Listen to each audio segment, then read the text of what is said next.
On the day the wealthiest parents came to my doorstep, I was at the market, skillfully preparing fish. After being claimed and brought home, the counterfeit heiress incessantly spoke to me in a condescending manner. Unfortunately, my limited education rendered me utterly incapable of comprehending her words. My elder brother, unable to bear the situation any longer, gifted me a tome on the art of sophisticated conversation. Subsequently, I self-studied and, with an endearing smile, remarked to the counterfeit heiress, "Haha, if you provoke me, you might as well be stepping on a bed of cotton." This remark directly infuriated the counterfeit heiress to the point of requiring hospitalization. When my biological parents found me, I was engrossed in the fervent task of gutting fish. In the sweltering heat of midsummer, I donned a waterproof apron, the chopping board resonating with rhythmic thuds. I was enveloped in the pungent odor of fish and blood, an amalgamation that clung to me. Bewildered, I gazed at them, their faces utterly unfamiliar. I vacantly inquired, "Would you like a grass carp?" The man, undeterred by the stench, embraced me, exclaiming, "Meow meow, you are our daughter. Shall we take you home now?" His sincerity compelled me to nod in agreement, albeit with the stipulation that my little mutt must accompany us. Their eyes held a complexity I could not decipher, as my father gently caressed my head, saying, "Meow meow, we'll get you a new puppy when we return. Perhaps a poodle or a Maltese." I shook my head, clutching my little dog tightly, as we boarded their vehicle. My mother kept her gaze fixed on me, imploring me not to dirty the car. I nodded, holding on to Good, assuring her, "Mother, I'll be very good, just like Good." Only then did she turn her head away, no longer watching me. 2. As we drove home, a girl of similar age awaited us at the door. She wore a pristine white dress, adorned with a delicate flower in her hair, looking remarkably lovely. My mother approached and embraced her, gently stroking her back, saying, "Yeah, Mommy's home." I hid behind my father, clutching my little dog, feeling unclean and reluctant to soil her immaculate gown. My father pulled me forward, and I awkwardly observed the affectionate reunion of mother and daughter. The girl turned, hesitating to approach my father for a hug. Sensing the moment, I sidestepped, only for my father to pull me back, saying, "This is your sister. Though she is adopted, she has been raised as our own for so many years, making her your true sister." I nodded, wiping my hands on my clothes before extending them, proclaiming, "Hello, sister." She looked at me apprehensively, then glanced at my mother. "Is my sister repulsed by my dirtiness?" I asked my father.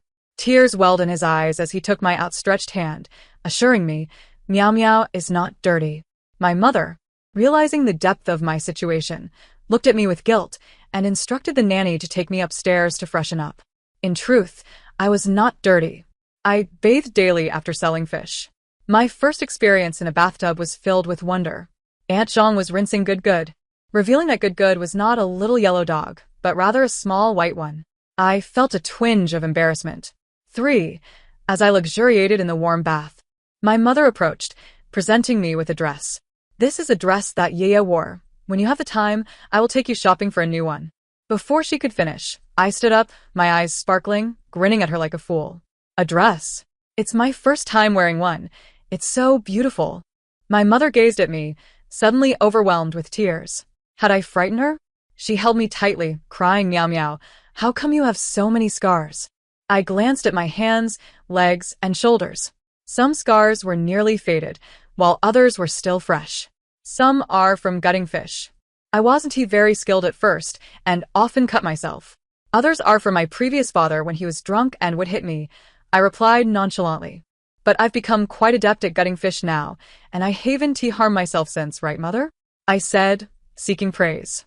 To my surprise, my mother clutched me tighter, sobbing uncontrollably. She dressed me in the gown, though it was somewhat oversized, causing her tears to flow even more freely. My father entered, drawn by the sound of her weeping. He asked what was wrong, and my mother lamented that I was too thin and did not resemble a nearly 16-year-old at all. I sighed in relief. I had thought my wearing Yaya's dress had distressed her. I twirled in my first dress, marveling at the sensation, incessantly asking my father if I looked good, only to bump into a pillar. Where had that pillar come from in the middle of the hall? It turned out to be my brother, who looked at me with disdain, saying, "Where did this skinny monkey come from?" He received a reprimand from my father for his words. I stood by, encouraging him with just breathe, and it wouldn't he hurt anymore, leaving him in a state of bemused laughter. For now only my sister seemed hesitant to approach me. Yet I was clean. She looked at me with tears in her eyes. I felt as if I possessed some magical power that made everyone who saw me weep. Yaya clung to my mother, refusing to let go, saying, "Mommy, I don't want to gut fish." Why not? Gutting fish was enjoyable. For each fish I processed, my adoptive father rewarded me with $1. I had nearly saved up $1,000. $1,000. My mother implored my father, who turned his gaze toward me. "Why does your sister need to gut fish?" I asked, puzzled. "Because she is the biological child of your adoptive parents. After you went missing, we found her and believed it was fate, so we adopted her," my father explained. No wonder she looked familiar. She bore a resemblance to my adoptive mother. How serendipitous. I was my parents' daughter, lost and adopted by my adoptive parents. My sister was my adoptive parents' daughter, lost and adopted by my biological parents. My father inquired, "Meow meow. Shall we not send your sister back?" "Only if we have $3,000 a month," I replied with a smile. "Why 3,000? "Because I only need 500 a month. With 3 children, that's about 1,500, plus my parents and Aunt Zhang, totaling 3,000 for 6 of us." I calculated on my fingers. My father's eyes glistened with tears once more. Alas, when would my power to make others cry diminish? I hadn't cried since I was 5, yet they still did. "Meow meow, you could spend 5,000 a month. Your father and I are quite wealthy. Just look at the grand house we live in," he said. 5,000? I gasped in astonishment. So my parents were truly affluent. Of course, they could support my sister. They could even adopt many more sisters. 5. Leia gazed at me timidly. "Sister, can you please not send me away? I don't want to leave Mommy and Daddy." "Of course not," I replied. My mother sighed with relief and immediately embraced Yaya. Watching them together brought tears to my eyes. How strange. What was happening today? Just as I remarked on their propensity for tears, I found myself crying as well. My father looked at my mother and cleared his throat. I stammered, asking if he was unwell. He bent down to hold me. Now it felt fair. Each of us had a parent's embrace, I thought. No, that wasn't fair. I broke free from my father's hold, and under his puzzled gaze, I hugged my brother. Then I tossed good to my father. Now it felt just right. Aunt Zhang called us to dinner, and we gathered in the dining room. I had never seen such a lavish dinner in my life. My brother remarked that I resembled a country bumpkin, but I ignored him. My sister served me food, and I eagerly accepted it. My mother observed this harmonious scene, laughing heartily. "Oh dear, do you still dislike me, sister?" For reasons unbeknownst to me, the food my sister had served fell to the floor. I had caught it perfectly. Not hearing my sister's words, my focus was solely on the fallen food. I picked up an eggplant and ate it. My mother looked at me as if I were a monster. I bewilderedly explained, "Food dropped on the floor can be eaten if picked up within 5 seconds. That's how I always did it." Moreover, the floor was impeccably clean. I noticed a flicker of surprise in my sister's eyes, which quickly faded as she softly said, "Sister, it's my fault. I didn't hold it tightly enough." "There's no need, dear sister. I can serve myself," I replied. "Do you still dislike me, sister?" As she spoke, Yaya's eyes brimmed with tears once more. "Ah, no. I simply wish to try each dish." Fearing that I might tire you out, I stammered, feeling a wave of embarrassment wash over me. I truly wished to shrink beneath the table, and indeed, I did so. My brother laughed heartily, making me hesitant to emerge. Ultimately, it was our mother who coaxed me out, serving me each dish in turn. I had never tasted such delectable food. My spirits soared once more. "Dear sister, are you truly leaving your previous home just like that? Do you not miss your foster parents?" I cannot even fathom the thought of leaving mother and father. Yaya inquired curiously. "Well, I do miss them quite a bit. Though fishing is exhausting, I earned $1 for each fish, and over the past 2 years, I saved up 1,000 yuan. And while my foster father hit me, he always avoided my face, ensuring I could continue selling fish. And furthermore, my peers warned me that school is incredibly tiring, but my foster parents would not allow me to attend." I responded with enthusiasm. My sister appeared astonished. I surmised she must envy my life. "If you wish to experience it, sister, I can take you along. I have ample experience. We shall dominate the fish market together." Mother, sister is threatening me again. Boo-hoo, she sobbed, once more clinging to our mother. Huh. Sister, I did not mean that. I merely thought our foster parents would be delighted to see you, for mother and father were overjoyed to see me. Sister, please do not cry. My words may be clumsy, so let me give you my money instead. I untied the cloth bag that hung around my neck, which contained the 1,000 yuan I had saved over the past 2 years, neatly stacked. With a heavy heart, I handed the money to my sister. She failed to catch it, and the bills scattered across the floor. Do you still find me dirty, sister? I asked, feeling desolate as I gathered the scattered notes. Father knelt beside me to help. Once we finished collecting them, he stored the money away and handed me a bank card. I've kept the money safe for you. This card is yours, and it contains a great deal of money. Spend it freely, meow meow. Father, my biological father. I accepted the bank card, examining it closely. It was unlike any I had seen before, black in color. At last, I possessed a bank card. Friends at the fish market had told me that one must deposit a substantial amount of money at the bank to obtain a card. Li Yaya gazed at father incredulously. Isn't this the birthday gift you promised me, father? Huh? What is a birthday gift? I asked, caught off guard. I vaguely remembered having celebrated my birthday when I was very young, but the details had faded. I had no birthday. My foster father had informed me that each passing year merely incremented my age. I had always calculated my age this way. The guilt in Father's eyes was unmistakable as he regarded Li Yaya sternly. Meow Meow has just returned. Let her have her moment. I will ensure you receive your own gift in due time. Then Father revealed that May 17th was my birthday. I was elated. I finally had a birthday like everyone else. The events of that day felt entirely dreamlike to me. Not only had I found my biological parents, but I also gained a charming yet seemingly misguided brother and an adorable, albeit tearful, sister. I now possessed a bank card and had learned my birthday. What a perfect day it was. That night, I lay on the soft bed, unable to fall asleep. I missed my hard wooden board and wondered if my foster parents would chop it for firewood after I left. Stealthily, I descended the stairs and spotted my brother, Li Chengyao, amusing my dog, Hao Hao. Hao Hao also seemed restless, perhaps unaccustomed to the softness of a dog bed. Have you ever wondered why it is so coincidental that Li Yaya was adopted by our parents? Huh? I hadn't thought about it, I replied, engrossed in playing with Hao Hao. You are quite foolish. Were it not for me, you would still be butchering fish. He rambled, and I grasped about half of what he said. It turned out he had been searching for me ever since I went missing, while our parents had believed all hope was lost. He mentioned that our parents had given my foster parents a sum of money, which facilitated my return home. I looked at Li Chengyao with gratitude and embraced him. Brother, you truly are my only brother. Fishing is so exhausting. Thank you. You, as ever, remain as foolish as you were in childhood, he teased, poking my forehead. Okay, I replied, smiling at him. He then escorted me back to my room, and I took Hao Hao with me. Holding him close, I felt a sense of comfort, and soon I began to drift into slumber. The next morning, my brother came to wake me. Yaya and Mother were already downstairs having breakfast. Mother was feeding Yaya and serving her milk. I watched eagerly from the side. Father admonished Mother. Meow Meow is still here. Why are you only serving Yaya? Only then did Mother remember I was present. Mother must know I dislike milk, which is why she didn't give me any. Mother is so kind.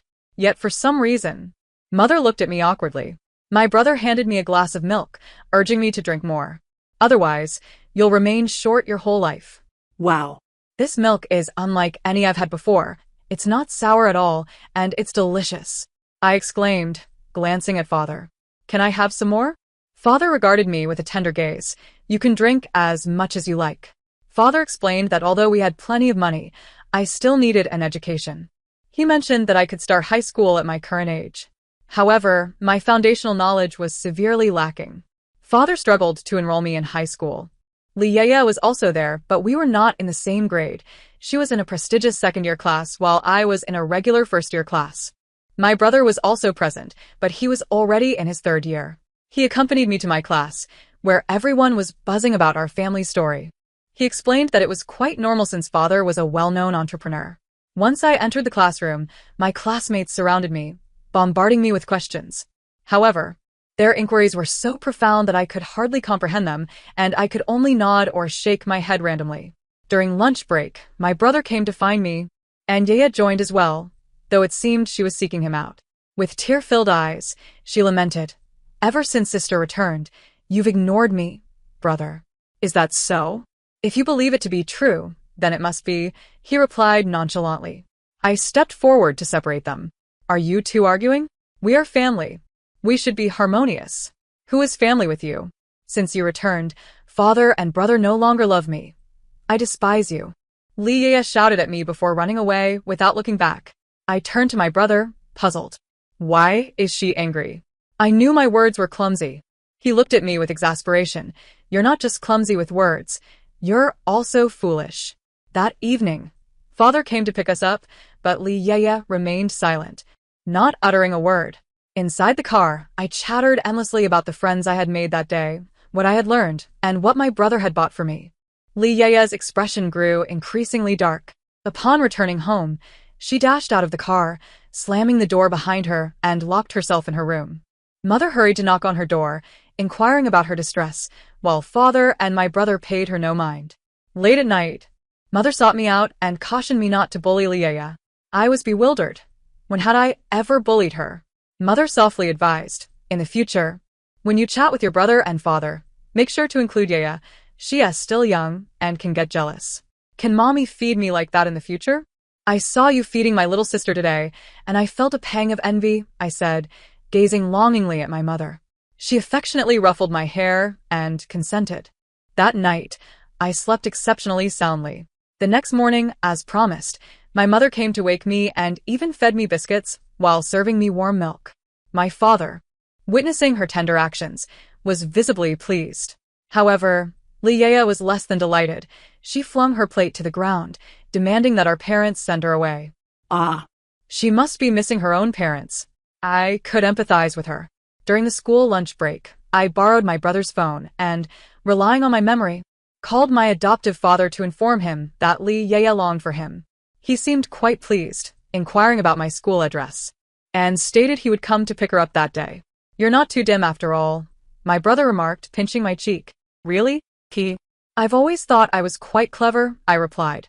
Later that evening, both my father and my adoptive father arrived to collect us. My father regarded my adoptive father with a wary expression. The latter explained he was there to take Li Yaya, having heard that she missed him. Li Yaya stared at him in terror and quickly denied it.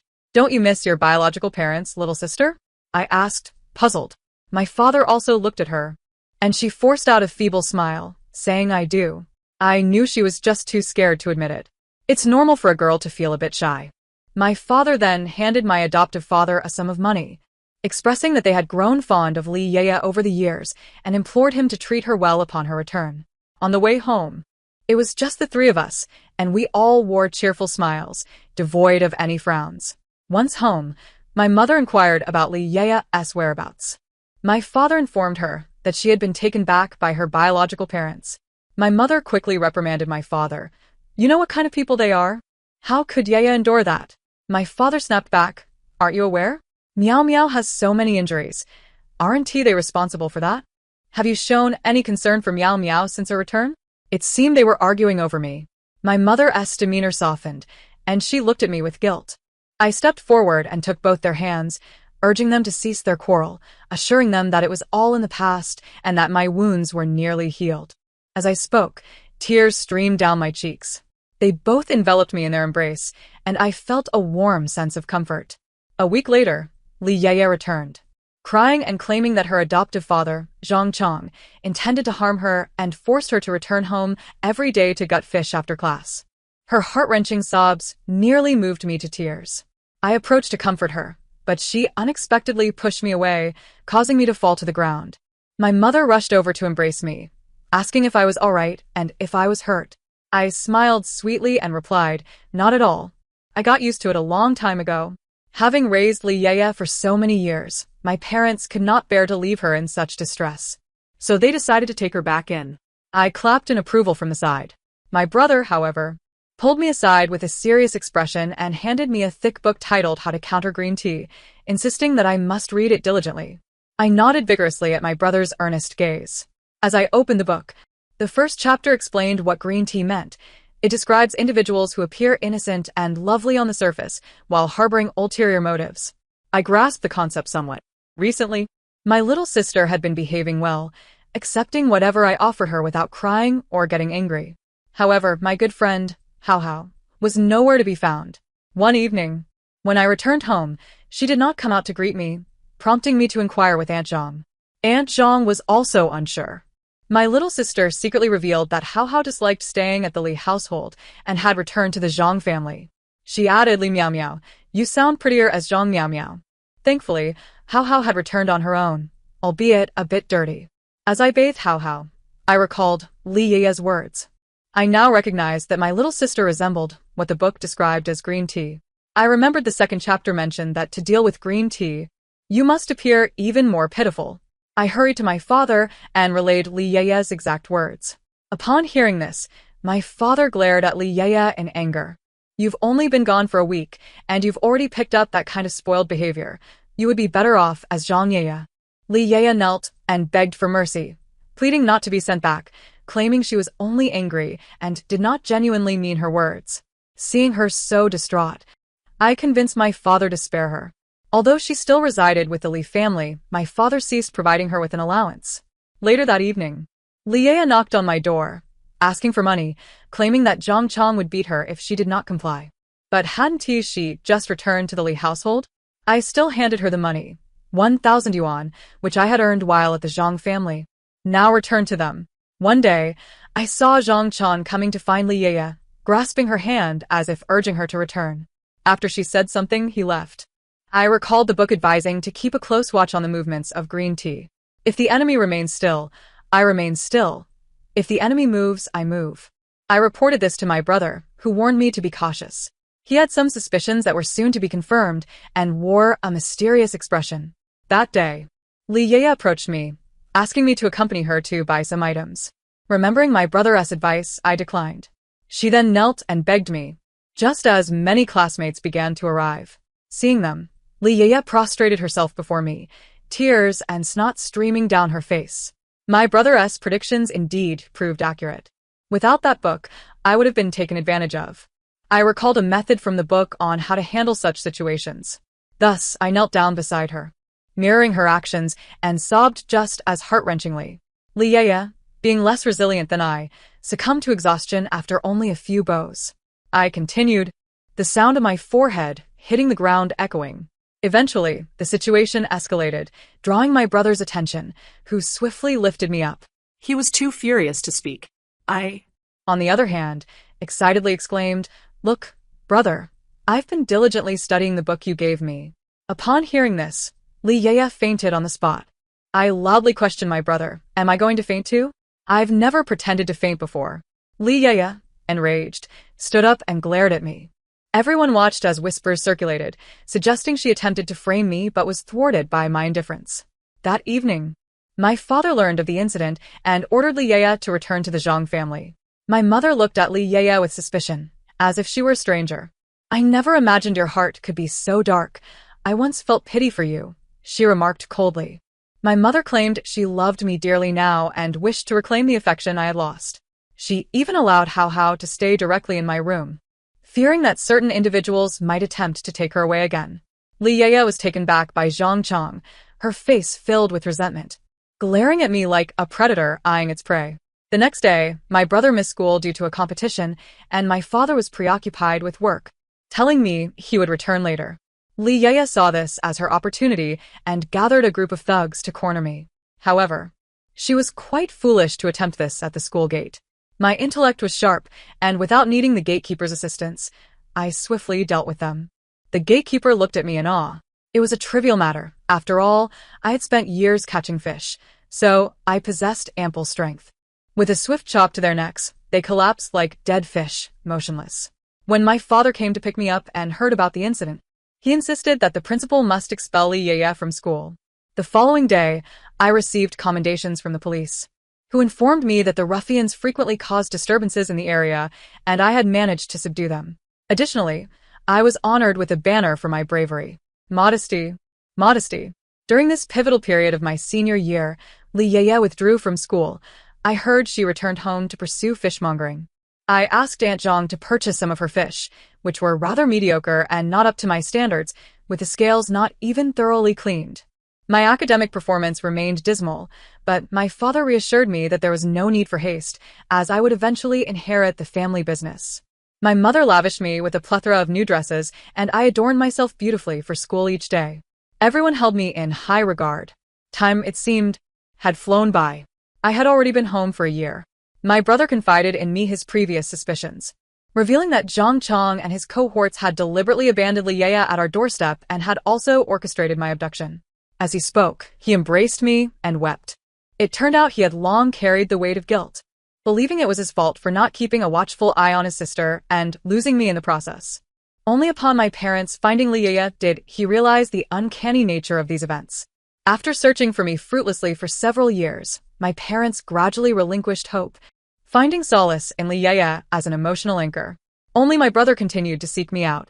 "Sister, can you forgive me?" he implored. I mimicked his gesture, gently rubbing his cheek. How could I possibly hold a grudge against such a handsome brother? Besides, without your unwavering persistence, I would not have returned. It is all the fault of those wicked individuals, and I thank you, brother. However, you must make it up to me. I just remembered that my birthday is approaching. You owe me a grand multi-tiered cake. It has been ages since I last savored a birthday cake. Agreed. My brother lowered his gaze upon me, his eyes glistening with unshed tears. When my birthday finally arrived, the entire family sprang into action. As we had no holiday, the magnificent cake my brother procured was delivered to school. Each classmate received a portion, and I also prepared small gifts for everyone. This was my first birthday celebration in years, and my father declared, "My daughter's birthday must be splendid. Anything less would tarnish the reputation of a city's wealthiest." Everyone chorused, "Long live the young lady. Happy birthday." There was even a group of devoted followers who proclaimed their readiness to brave any peril for my sake, leaving me somewhat flustered.